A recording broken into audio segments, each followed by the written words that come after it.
If you were in the room last night, you won't need any further introduction to Patrick Michaud. It was a fantastic speech. If you were unfortunate enough not to be in the room last night, and I will say Patrick continues to surprise me because it came up this morning. The first thing he said was, "Thank God for Bruno's."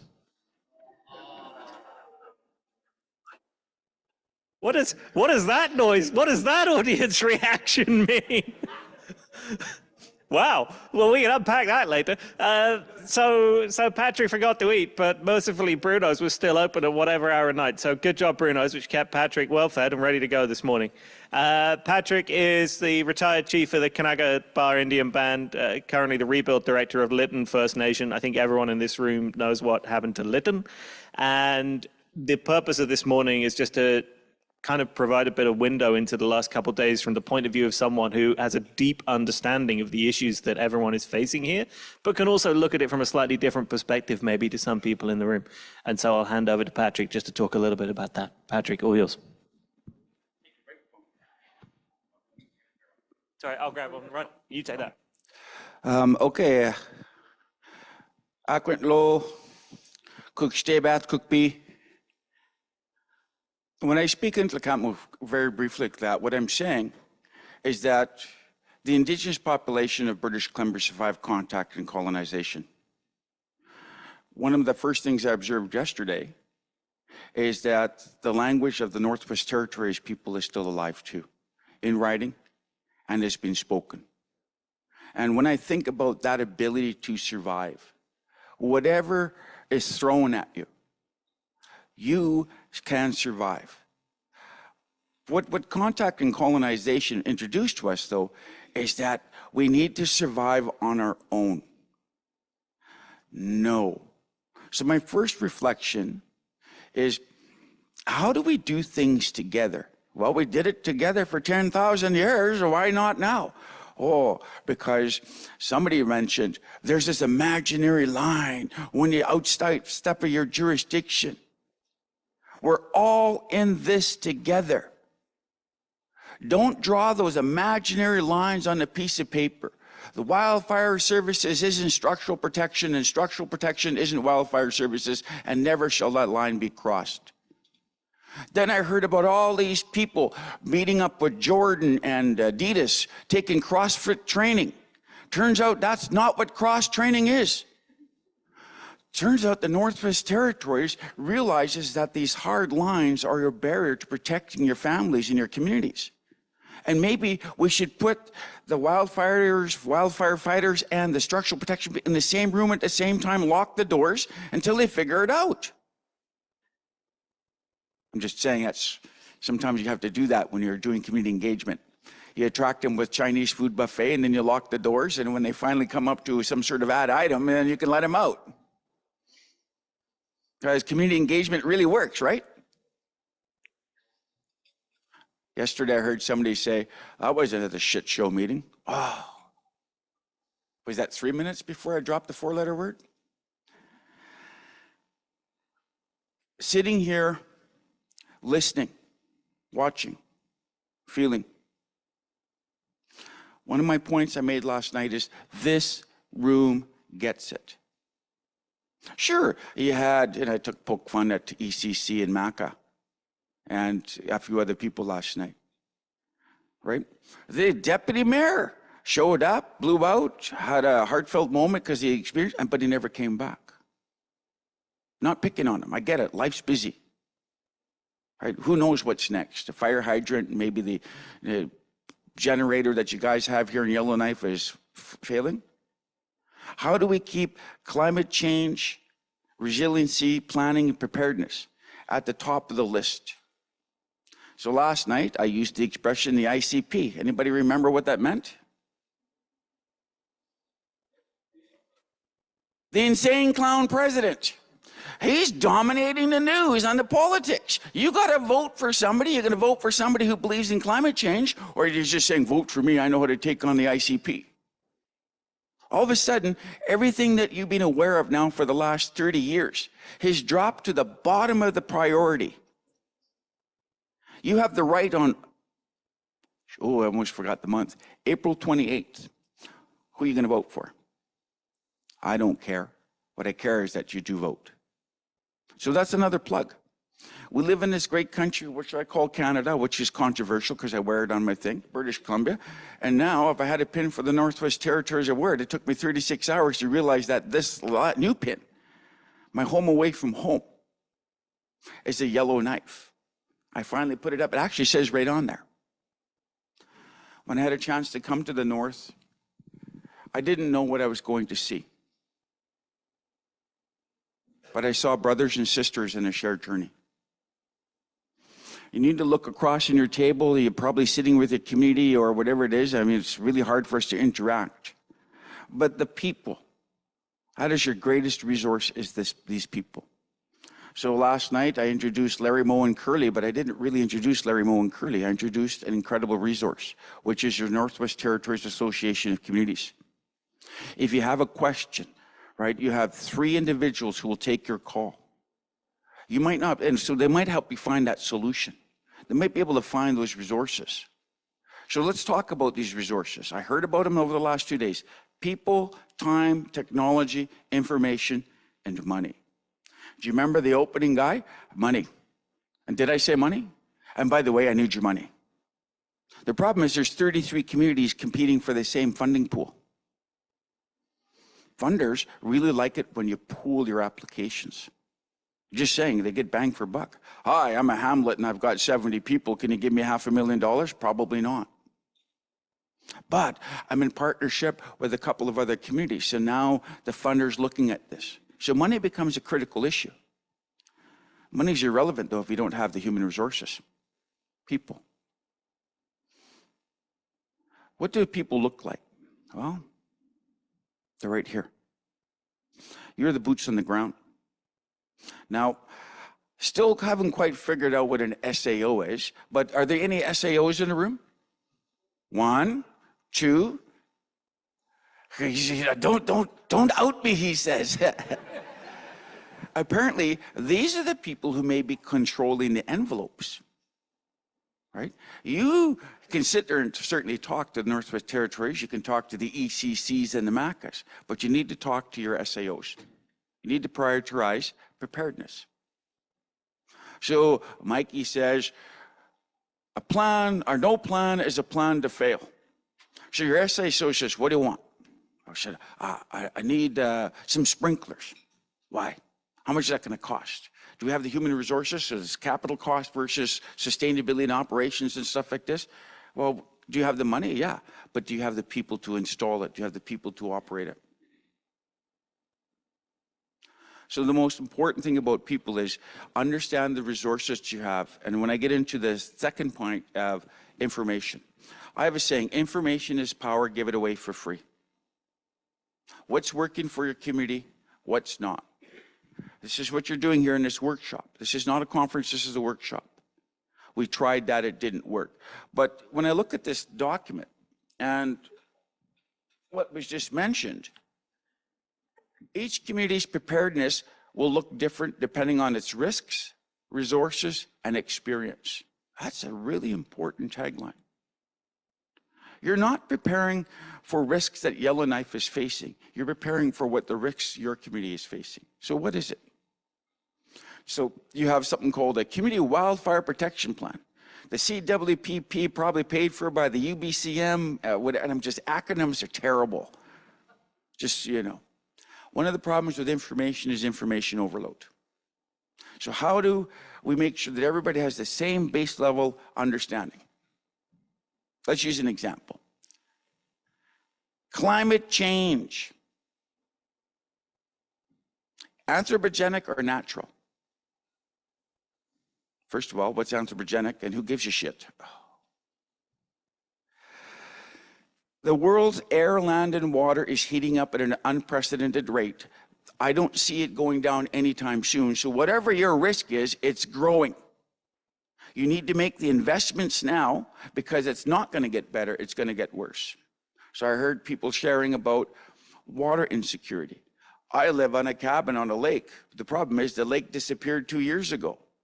Somebody showed me a picture. You have these incredible Great Lakes, but you can drive. You don't need an ice road anymore. You just drive between the high water mark and where the water is. These are what's going on here in the north?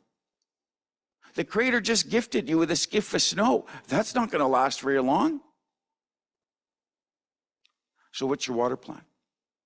Because with water, you could help defend against the fire. But remember that presentation, water isn't your only solution. So every community is going to be experiencing something different. Community has resource surplus, resource deficiency. Poolers resources. I think Rodney said it best when he said, set aside your egos.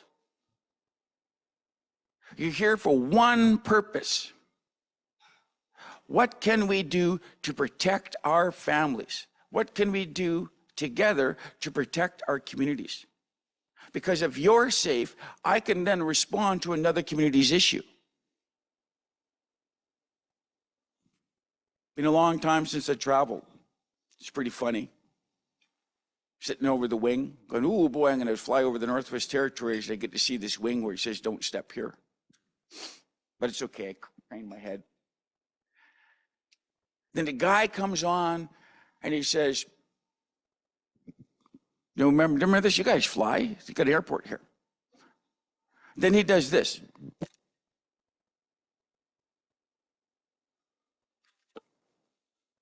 Look after yourself before you look after others. Your health and safety. You can't help others if you're not well. And I'm not being mean. And I like it where the one lady said, if you don't know what to do or you're paralyzed, then step aside and let somebody else. Leave your egos at the door. We're all human beings. We're all brothers and sisters, and sometimes it gets too much. Step aside. Build capacity within your community. If you know something, share it. Information is power. We're not preparing for the 2025 season. We're preparing for the events of the next 100 years. And it's scary. But if you make the investments today, don't call it a cost. You SAOs, quit thinking in CBAs when you should be talking about MCDAs. Of course, now going to go, what's an MCDA? Well, you're an SAO, you look it up. You guys have computer skills. I don't. For example, what does that mean? Nothing, she says. She's waving something. It's like a time thing. Technology. So we talk about the resources. I love it. When I was a young man, I walked uphill both ways to get to school. And they brought in the Commodore 64 with its cassette tape and said a computer will never take off. Really? Now, how many here do not have a smartphone?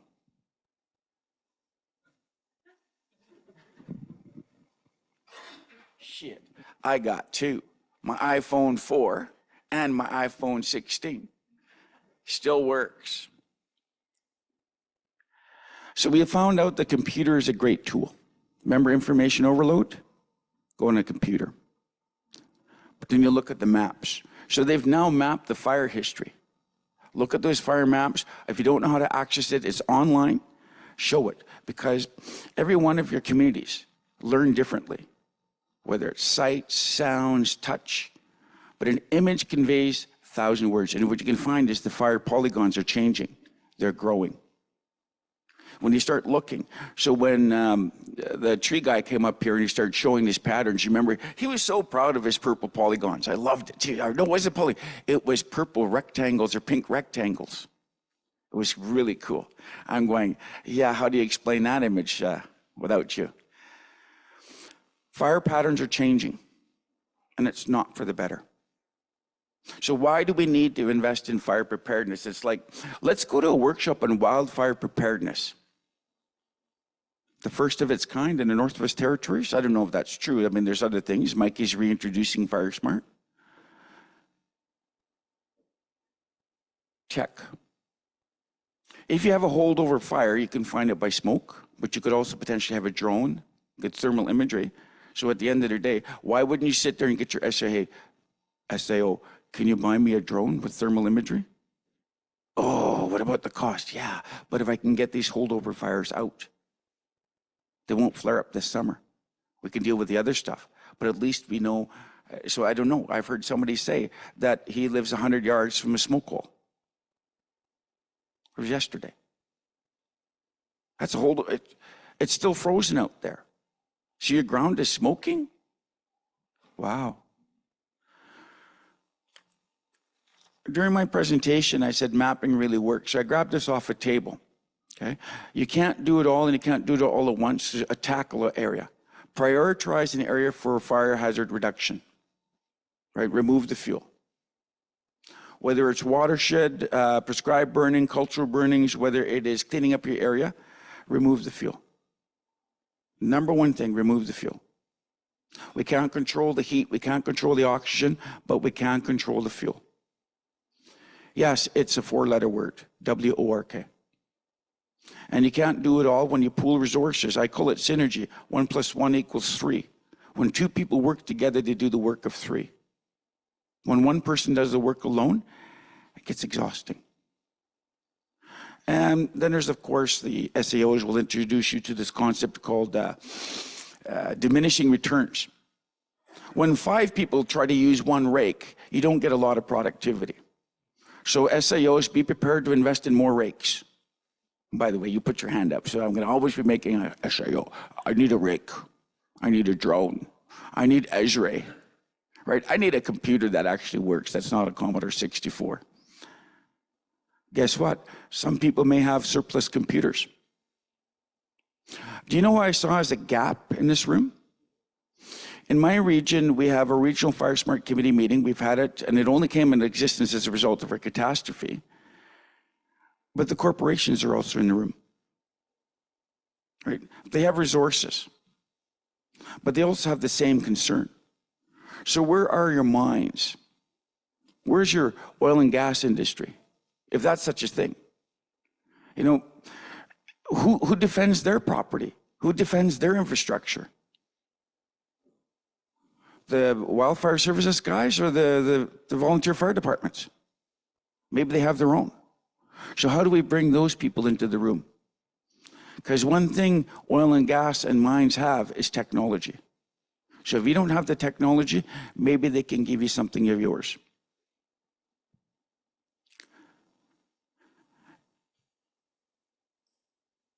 Money. Well, I already mentioned that money is not going to help you if you don't have the capacity. So I want to end this session here by saying time.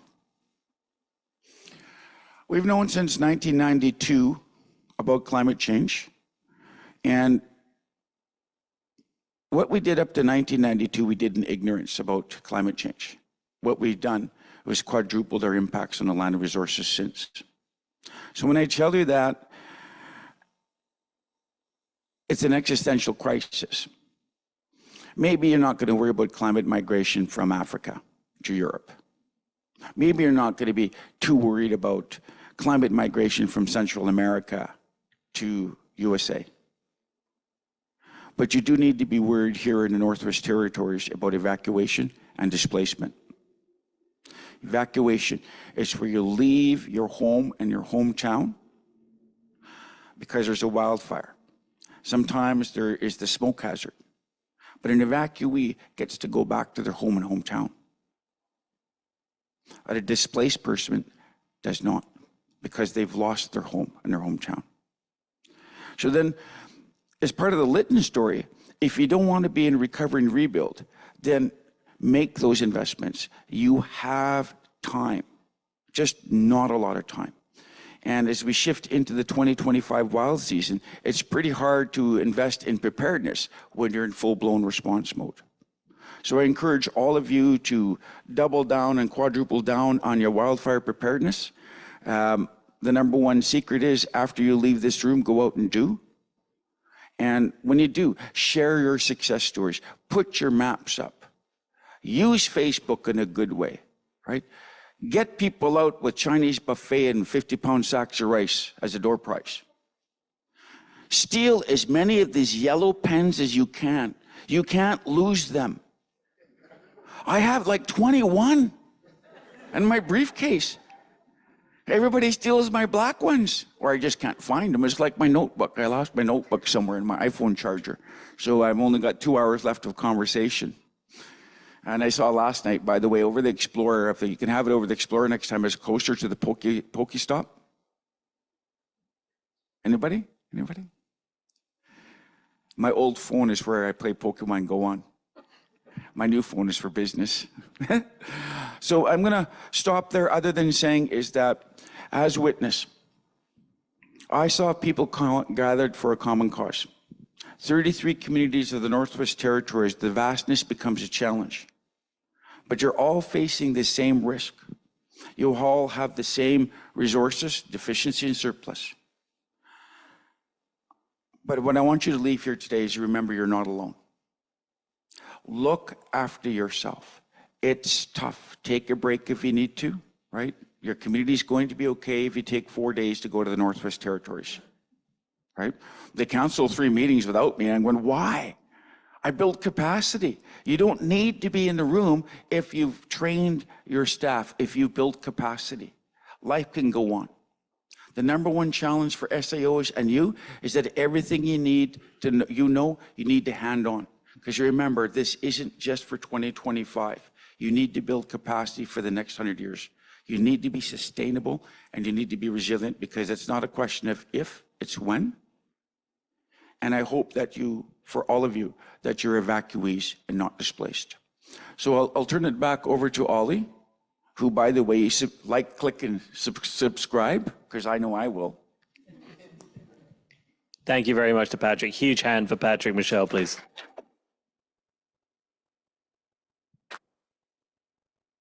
We have time for questions. Please do stick a hand up if you've got a question for Patrick Michelle about Lytton, about the work that he's done, anything like that. I want to start off by asking something. Patrick, you talked a lot about the work that needs to be done, and you haven't been shy about that. You've been very clear that a lot of this comes down to work, and you just talked about building capacity. Everyone in this room will now need to go home and start to have conversations at home about, look, here's all the stuff that we want to do. We have all these ideas, we have all these things. People told us, okay, capacity, and delegate this to people and get things going. How have you done that? Can you talk to us a little bit about how you've built capacity, and whether that is that something that comes down to tools like training? Does it come down to having the money to be able to build capacity? Is it time because you need to be there at the start to help build that? Like what are some of the easiest ways to actually build the capacity that you need to do the things that we're talking about doing? Number one thing when it comes to building capacity is, and you're going to hate this, it's called why. Trudeau will cut my lawn. Oh, he retired. So Carney's going to come cut my lawn. So why is in tune to awareness? If you're aware of the risk, the trend, right, the probability and the consequences, you need to understand here is it's the Northwest Territories who's going to save the Northwest Territories. It is the communities that are going to save the communities. The problem is it's people. How do you give people purpose? How do you give people more? You give them the information. This is real, it's happening, and this is what we can do. By working together, you know what? After you learn to work a rake, would you like to learn how to work a weed whacker? Hey, maybe a chainsaw. Maybe a hand pole saw, then maybe a battery-operated pole saw. People need to get a taste. Fire smart is infectious.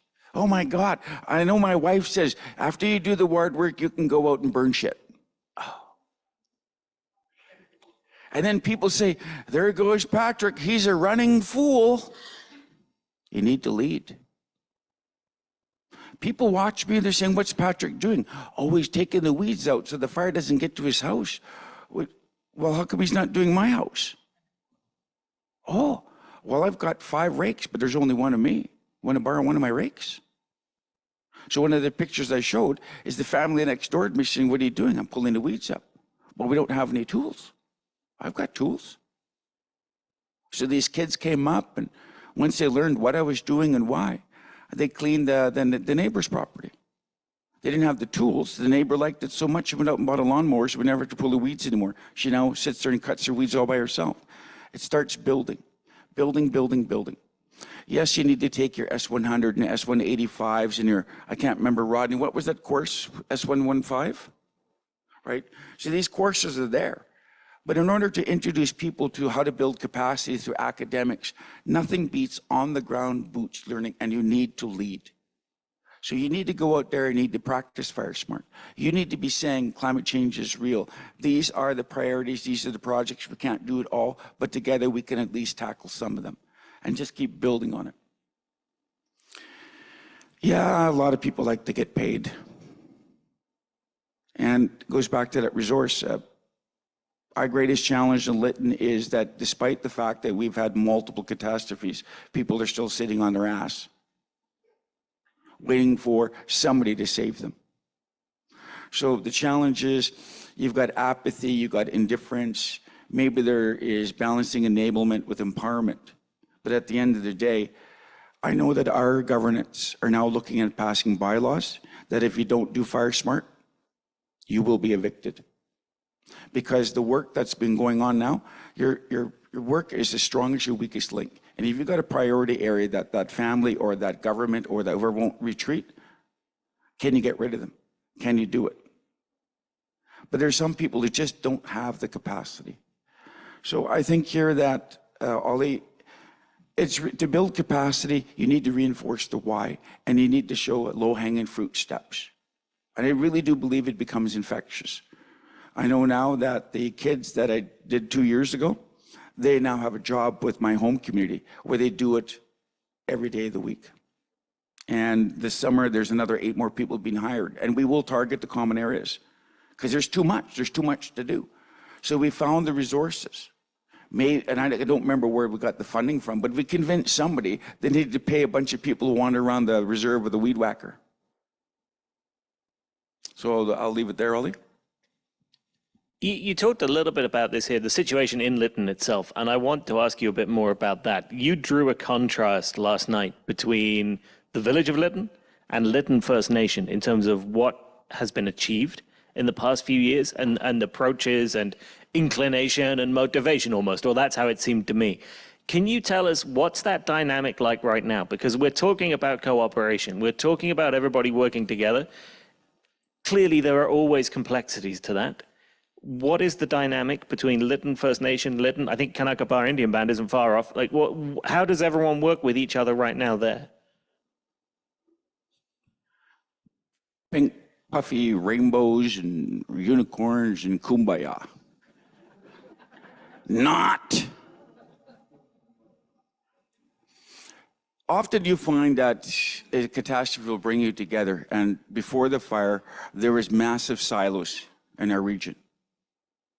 And after a catastrophe, we all come together and we hold hands and saying, we're going to do this. And after the passage of time, we start shifting back into the old ways. The big challenge for the village of Lytton is there's only 175 of them. All of them are probably in their 70s. So where's your capacity? People came to Lytton sort of like to retire. So they couldn't keep up their fuel management, and you became the mayor, and the only thing you had to do was kiss babies and cut ribbons on May Day and shit like that. They'd had zero capacity. LFN has 2,142 band members, and we self-perform. For the village of Lytton, their recovery and rebuild is all done with experts from out of the province, or even some of them are out of the province. So you're seeing this disparity, and then should we go up and say, hey, can we help? There's still some bad things in the room. I remember one of the old farts said, you Indians need to know your place. Ism still exists. I've heard it here, right? Don't forget about it. Whether it's race, whether it's gender, whether it's sexual orientation, whether it's religion, right? Rodney, check your egos at the door. We're in this together, but there are some pretty angry people out there that become a barrier. And I remember one of LFN's elders walked into a room and he left 50 minutes later and he shouted out, dominators be dominating, and he left the room. But the olive branch is always there. And I can tell you this, that I really enjoy the fact that the mayor and council and the LFN chief and council get together every 2 weeks to talk about recovery and rebuild, how they can share information, pool resources, that the 5 communities that exist within a very close region is Kanakabar, Siska, Scapa, Lytton First Nations, Nikaman. They also get together and they talk about what can we do together. Right? LFN has a lot of resources. Kanakabar has some resources. Siska has 0 resources. But they're still our brothers and sisters. So in an emergency, we'll go there. We don't have a fire department, but that doesn't mean we don't have pickups and water trucks, and almost everybody's was a firefighter at one time. It's amazing. So you always keep that olive branch open, so to speak. At the end of the day, you create the opportunity for collaboration, but if it doesn't, that's okay. Right? At the end of the day is that the village of Lytton's recovery and rebuild is delayed because they didn't have the resources. And you're going to see that as LFN built all these temporary homes, the village of Lytton did not. Why? Jurisdiction. LFN exists as a community. The village of Lytton exists as a municipal government. They can't tell their fee simple landowners what to do. LFN as a community can, because it's community first. We're underneath the colonial system. It's basically, I respect your autonomy, and I will not tell you what to do and how to do it. So then how does a government attempt to recover and rebuild when everybody in the room has guaranteed autonomy? And so there's a challenge. And one thing that has occurred in Lytton that is not public is that many of the people who lost their homes have left. So that means there's going to be a lot of vacant lots in Lytton. They took their insurance proceeds and bought property somewhere else. And in many ways, that's sad, but at the same time, it's an opportunity for the region to develop again differently. And I remember when my friend Ron Nichols left, he just said, look, I'm moving to Canmore.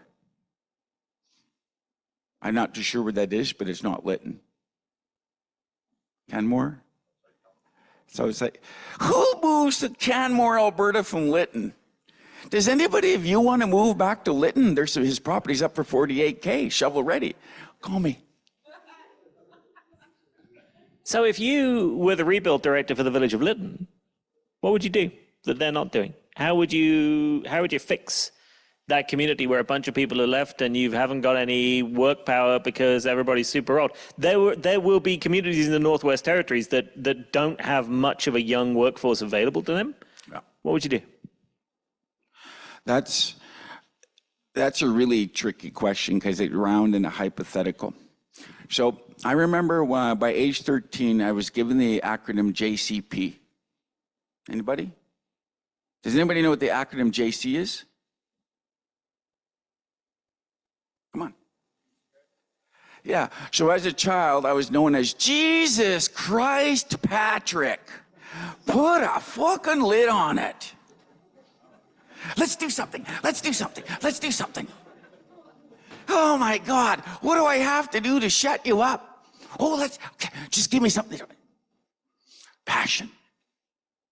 Everybody's sitting there waiting for the Savior, and you tell them it turns out that Savior is you.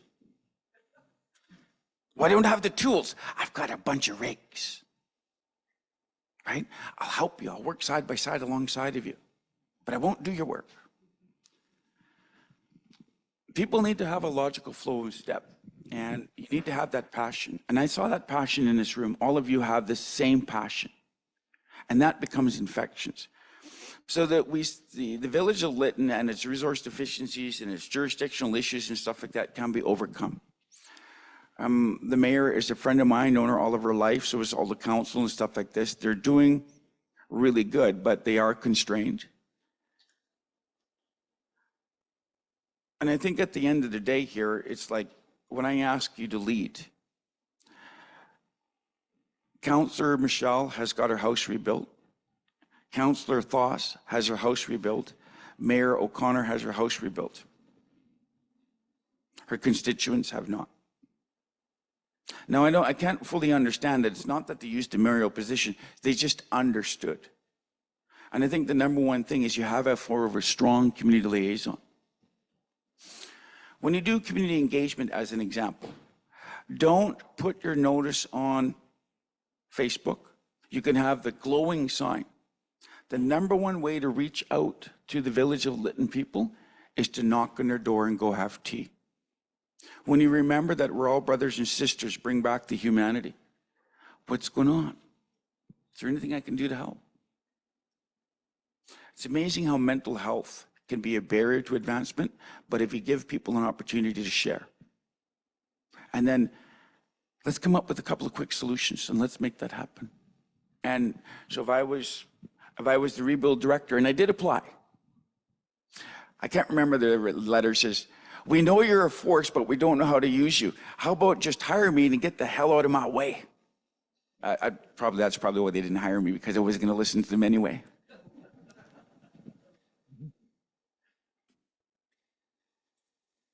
I just want to give other people a chance here to pitch something at you if they want to. We got about 5-10 minutes left. I got a couple more questions. Any hands up in the room? I thought we might see one. Don't do it. Don't give him the microphone. It's too late. Patrick, you referred to the fires in Lytton. Would it have been in the municipal lands or the First Nation lands? And then you guys, it's a really mixed bag of question here. Who is responsible if it's on municipal lands or on First Nation lands or provincial lands? Who ends up paying the bill? Like, say, for the First Nation, it would be the federal government. For the community, would they have to be insured? And then if it's started on provincial land, it has to be proven beyond the benefit of doubt, like the Chisholm fire. That was 20 years in the courts to prove the railroad actually started that fire. And you said they have an indefinite answer as to how the fire started. Is the BC government pursuing it at all, or the Lytton First Nation or the Hamlet? I think, Kieran, so when you watch the video, like the links, the deck I did use last night, even if you weren't there, is available for you, and it's a resource more than anything else. At this moment, the train probably caused the fire. There is a class action suit that's out there, and Lytton First Nations is also started a suit based on, I think it's called, well, it's a liability suit, negligence. The railroad did not do its vegetation management. But see, their defense is they're in compliance with federal law. The federal law hasn't been updated for 20 years, so it's not taking into account the changing conditions that exist. So they're creating these dynamite fuses. So if you don't do the stuff, so we don't know how the fire started, but it started on your property and escaped into my town. So there will be this new law, and it will take 20 years. The first 10 years will be on the question of liability, and the second 10 years was how much. That means successive CNR CEOs will have risk managed their bottom line. They're on the hook for $80 billion. They've lawyered up. Is the province part of this? Nope. Is the federal government? Nope. Which is surprising me. It's the same situation. We had this incredible catastrophe, and the governments always lawyer up and they're going to recover the costs of the wildfire put out. So why isn't BC Wildfire Services suing the railroad? Do they know something that we don't? Why isn't the federal government, who is helping out all the bands through their ISC-EMAP policy, not lawyered up to recover those costs? Right? Me, I'm just going whatever, we're spending money and we're getting it done. At the end of the day, we have all the receipts. And 20 years from now, when we come up, CNR will sit there and reimburse us. So we approached CNR as the owner of the right-of-way and said, pay now or pay more later. They didn't reply to that email. Jurisdiction, liability, cost. So in the video, you see a bunch of people saying, the people that's been suffering, they wanted to gather and maybe they wanted to protest. We stood in the middle of the damn tracks and stopped the train. It's not hard to stop a train. Why did the federal government allow that train to run? when it was 56 degrees Celsius and trains caused sparks because at $1 million an hour profit. You got the same challenges up here. You guys know that, right? They're going to want your resources, whatever those resources are. And I don't know what your resources are. For example, you have rocks. Have you thought about marketing spirit rocks, where you pick up a rock from the Northwest Territories and say, bless you, and for $1 a pound, you ship it on eBay? Northwest Territories spirit rocks. My wife told me to bring at least 4 home.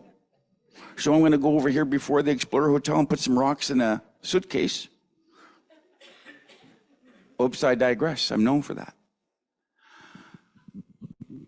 Jurisdiction is a bunch of bullshit in my view. I have no problems doing fire smart on the railroad right-of-ways. I sit down there and my wife says, be careful. I mow other people's lawns with or without their permission. But she says, be careful, that could be a slip of some way, shape, or form. What do you mean? You're not supposed to mow other people's lawns? So what's wrong with that? So I'm a bit naive in sometimes what she's getting at.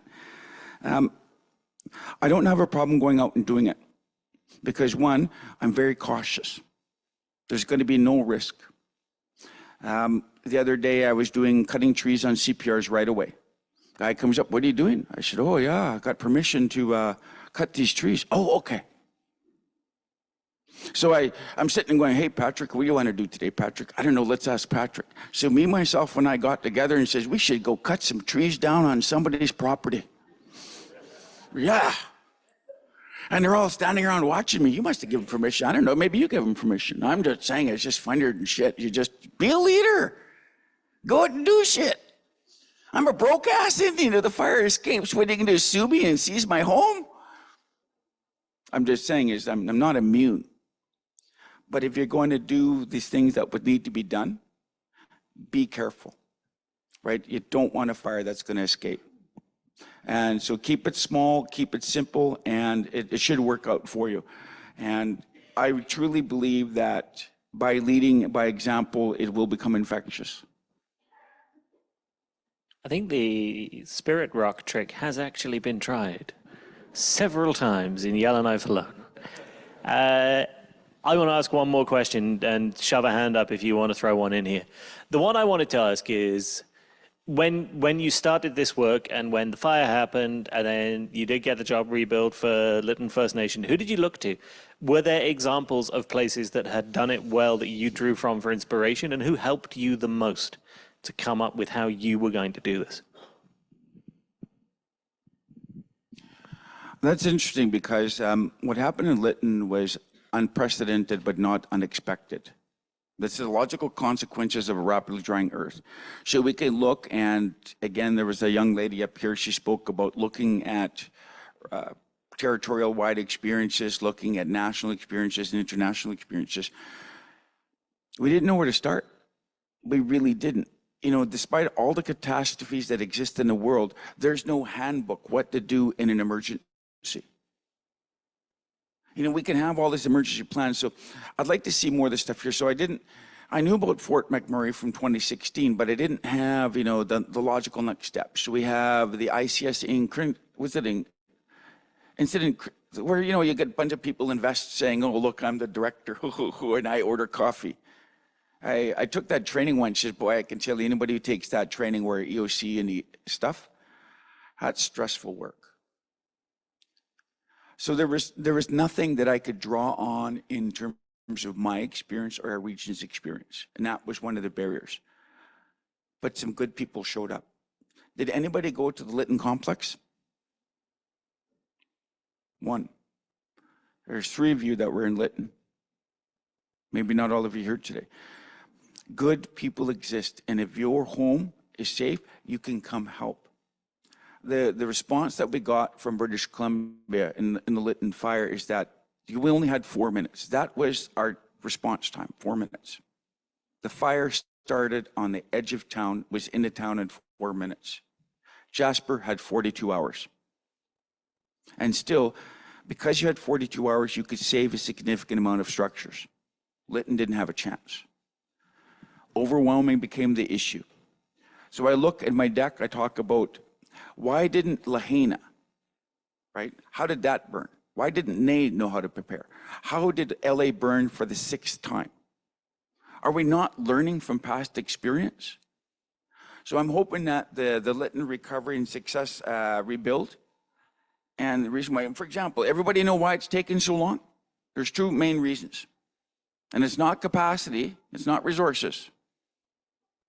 1, we tested the soil conditions, and it was a short-term, long-term, and a medium-term health risk. We had to remove the contamination from the ground. The fire released a wall of contamination, and so we had to clean it up. 2, we dug a little deep, and we unearthed 400 bodies. I have no idea how people are able to rebuild in 10 weeks. Did you do contamination? Nope.